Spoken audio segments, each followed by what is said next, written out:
Sa ibang balita, personal na nag-inspeksyon kanina si Pangulong Aquino sa terminal ng bus sa Daungan at sa Paliparan. Yan po ay para matiyak ang maayos na paglalakbay ngayong mahal na araw. Mismong ang Pangulo ang nakakita sa ilang problemang kinakaharap ng mga biyahero. At nakatutok si Steve Dailisan. Dakong alas 10 ng umaga dumating ang Pangulong Noynoy Aquino sa Pier 2 ng Manila North Harbor kasama si DOTC Secretary Mar Rojas. Diretso si Aquino sa X-ray section. Kumaway pa ang Pangulo sa mga pasahero bago pumanhik sa isang barkong biyaheng Iloilo, Cagayan de Oro.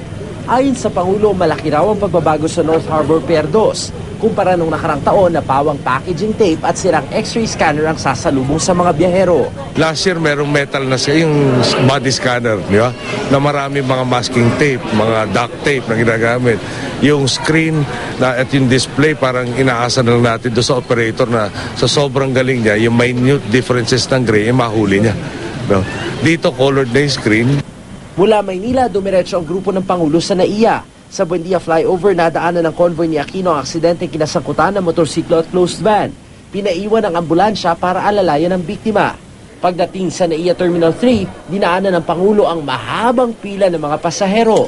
Inorasan niya raw ang proseso hanggang sa final check-in counter. Pagpasok ng tao, talaga unnecessary delay pa. Pinakako sa atin 10 minutes pag nag-umpisa ka sa dulo ng pila papasok. No? And to clear the first security check, yung tiniming namin kanina mga 5.5 minutes. Di rin nakalusot sa Pangulo ang ilang puna sa restroom ng Terminal 3 gaya ng tumutulong gripo, sirang tiles at mga upuan na kahit isang taon pa lang ay tila luma na.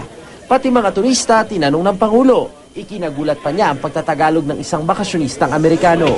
Ayos naman po ang airport dito, wala po kaming problema. On time, maaga pala ang flight namin dumating kaya walang naman dito. Walang inconvenience po. Matapos nito, dumiretso sa Araneta Center Bus Terminal sa Quezon City ang Pangulo.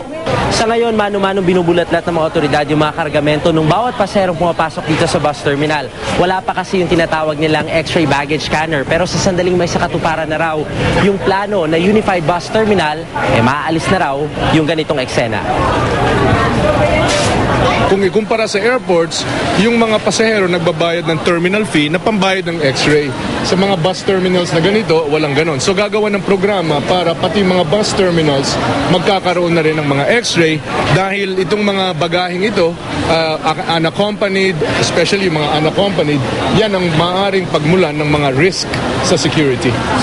Sa kabuuan, malaki raw ang ikinabuti ng sitwasyon ng iba't ibang uri ng transportasyon, pero di raw makukontento ang Pangulo. Umaasa si Aquino, bukod sa ligtas na biyahe ngayong Semana Santa, makapagnilay-nilay raw sana ang mga Pilipino para maging katuwang sa ikauunlad pa ng bansa. Steve Dailisan, nakatutok, 24 Oras.